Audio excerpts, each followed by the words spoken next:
Yo, everybody, what's going on, man? Cruzer, Urameshi here, y'all. This is called First Look, and I'm in Creative Entertainment. Creative Entertainment Studios, baby. Yes, sir. And I'm with one of my dogs right here. For those that don't know, he's actually the reason why I better to stay on Vegas. Moved to Vegas. I didn't really meet too many people at the time, but when I met this man right here, I was like, I'm gonna fuck with bro from day one. Yeah. And one thing about this platform, you guys know, I let people speak for themselves.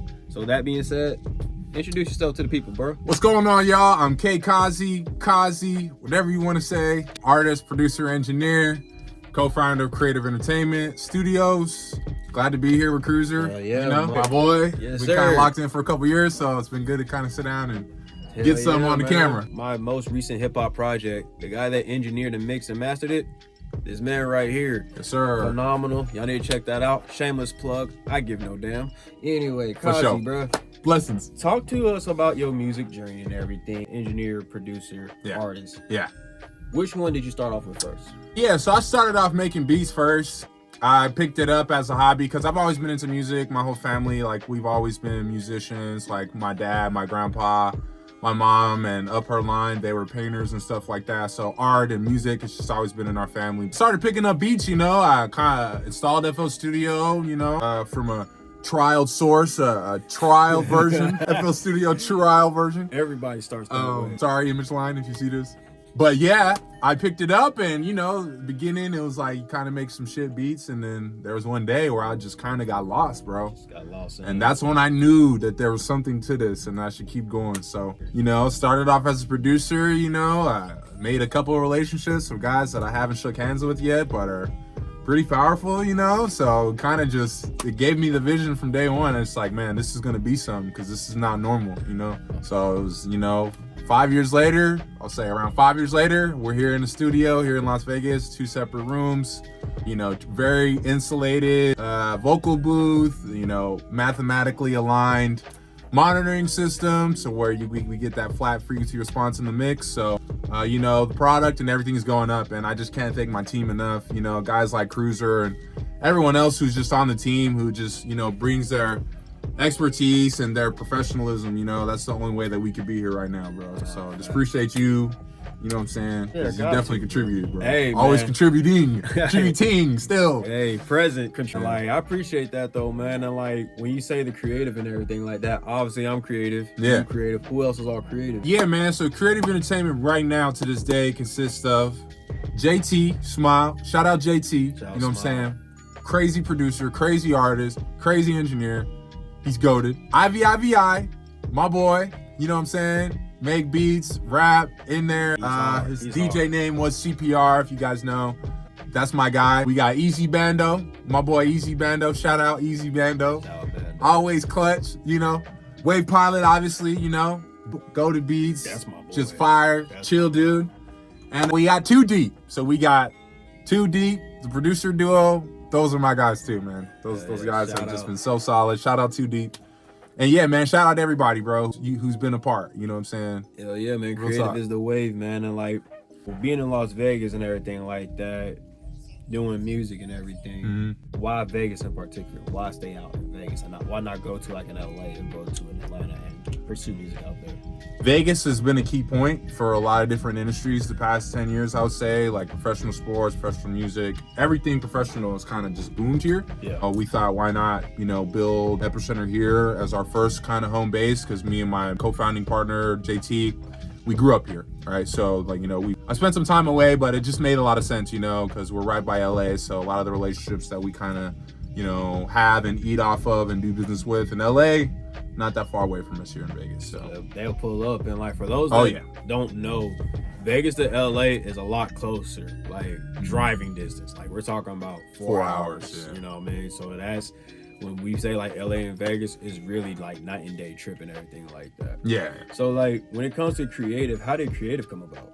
Man, so Creative, honestly, it started off as an idea around 2021 area. It was right when COVID happened. I came back to Vegas, and me and JT, we grew up together. We went to 6th grade. We knew each other in middle school. Like my first year in band, his first year in band, it was together. So we were up in Northtown, this middle school called Swainston. Yeah, that's when we met. We were in loose contact over the years. Like we would play video games when we were like teenagers, like Minecraft and shit or whatever. But there was this one night, and this is what I call the magic night, where something happened that I can't really fathom it. So we were at this rave one time. It was like the first time I'd been to a rave too, you know? And I was sober at the rave, and me and JT, you know, we were just having a good time. We were having a good time, bro. And then it was like right when I joined the marketing world, because I'd stopped playing basketball around 21, and that was when I just fell into the affiliate marketing world and learned about performance marketing and learned about ads and, you know, started making relationships in that industry. Search me on LinkedIn if you think I'm lying. And then, yeah, I was with him at a rave, and then we were just talking about, he had this idea of like this DJ network where we have relationships with venues and we have relationships with DJs, and we facilitate these happenings where, you know, DJs get gigs and they can just come to us for business. We'll be like a sort of consultant for DJs in a way. But there was this like magic that we felt that night once I was, you know, introducing people to him to like try to get more leads, because a lot of DJs, they go to raves, right? So like we just think about it. We had the idea and now we're acting on the idea right there, because like this is a point in my life where like sales and marketing, it's all turning in my head where it's like I can provide this person value just by going to talk to them and creating a relationship. You know, it may not be today, it may not be next year, it may not be in 10 years, but the fucking 11th year, I could fucking do some huge shit with this person. You know what I'm saying?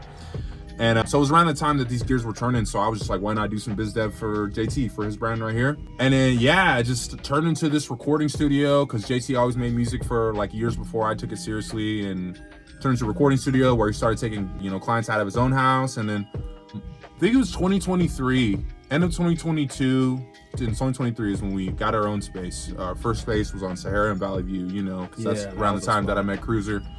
But it was super bare bones. Like if I had a picture right now, it fucking, compared to what we're looking at in here, it's like crazy that it happened in 2 years, not gonna lie. Shit looked like a prison dorm. Yeah, it looked like a prison dorm. Like no room treatment. Like that shit was small as hell. Like the room that we're in right now, it was 2 of those. Yeah, I mean, and this room is not even that huge, especially now that we added built the floating wall, or the, you know, insulated rock wool wall. I don't really know the term for it. I just know that it sounds good.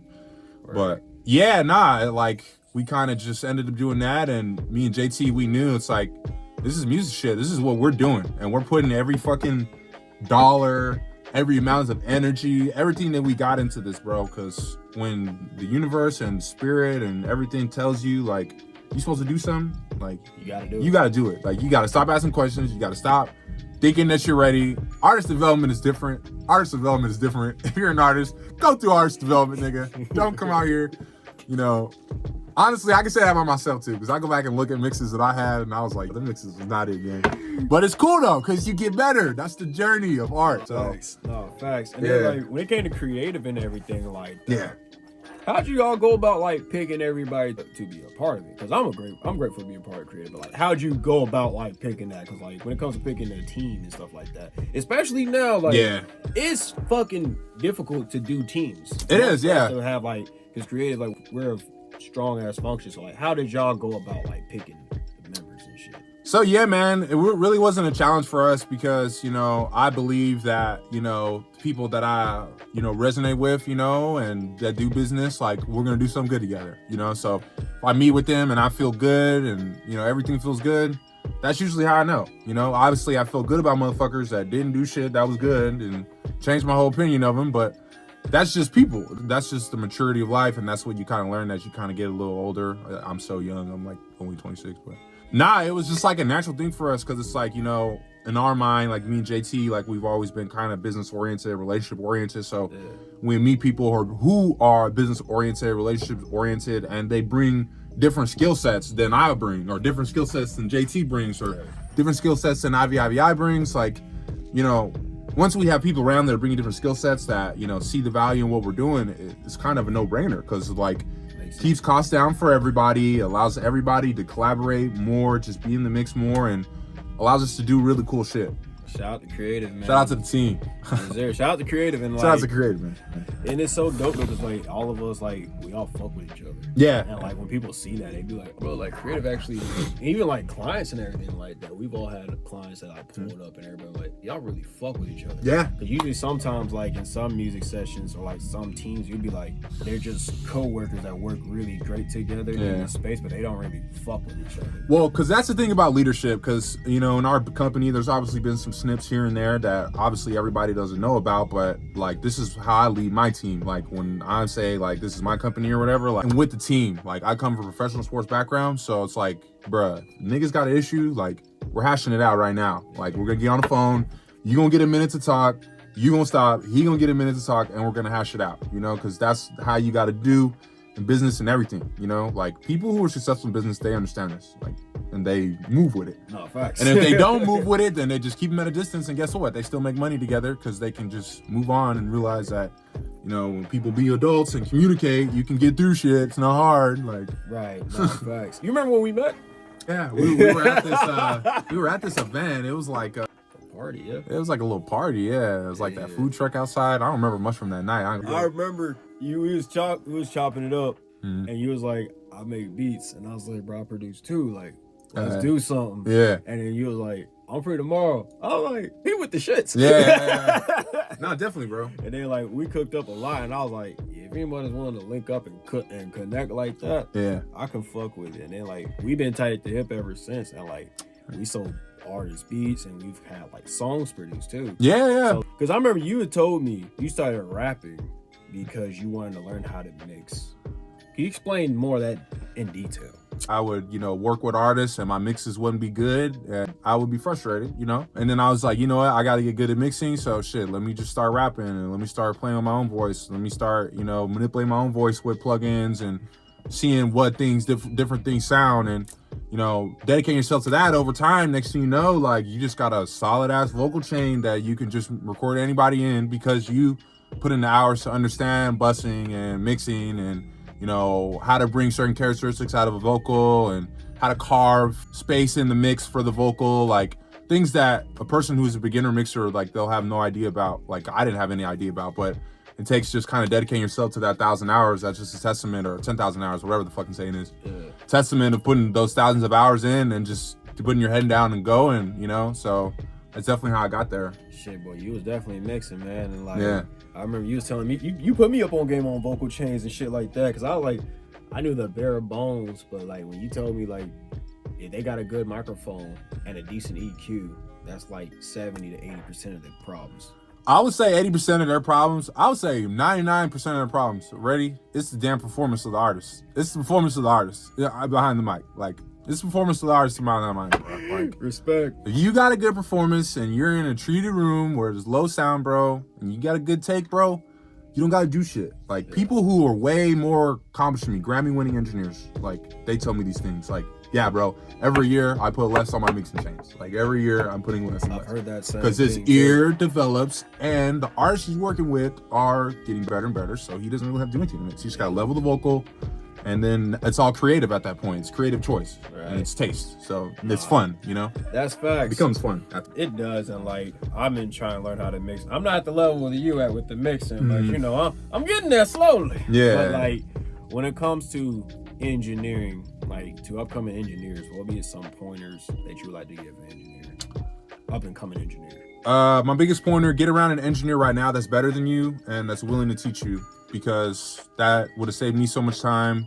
You know, if I had somebody who's closer to me. Obviously, my partner JT, he's an excellent engineer, and I learned a lot what I know from him. But that just goes to show, get close to somebody who knows what they're doing and what you want to do, because that's like the number one rule of teachability. Like, if you look up the teachability index, it's like some stuff that secret society people, like very powerful people, use, but it's just like, you have to be mindful who you listen to. Like, you have to listen to the people who have what you want and know how to get there, because that's the only way that you're gonna get there. That's a bar. That's real, my boy. That's real. And we gotta wrap this up. Where can they find you at on social media, or if they want to book in Vegas at Creativ? Where can they find you, bro? Yeah, so you can find us on Instagram at Creativ_ENT. That's CREATIV_ENT. You can DM one of our producers, JT, myself, KKZI Official, KKZI Official, Cruzer, IVIVI, Wave Pilot, Easy Bando, or Too Deep. DM any one of those guys if you want to book. You can also email us at bookings@creativaltogether.com. You can also go to creativaltogether.com and find our phone number that you can call and you can text to book with us. And you can also DM our Instagram. Facts. And before the last question, man, the way I want to end these interviews is, what is 3 things that you're appreciative for? I'm appreciative that that I woke up today. You know what I'm saying? I'm appreciative that I get to live a life that I built through discipline and hard work and perseverance, and I get to enjoy. I mean, it's still hard work. Hard work never stops, but now, you know, I wake up and I'm a little more happy, you know, that I just get to live my life. And I'm also appreciative for letting go, because without letting go, I probably wouldn't be here. Ooh, that's deep. Yeah. And that being said, y'all, this was First Look with the boy KKZI. Yeah, Cruzer, man. Tap in First Look, the hottest show in Vegas. If y'all ain't tapped in, y'all better tap in before it's too late. Y'all need to know what y'all talking to right here, because this is the one, okay? Yes, sir, man. On that being said, that's the outro. We out.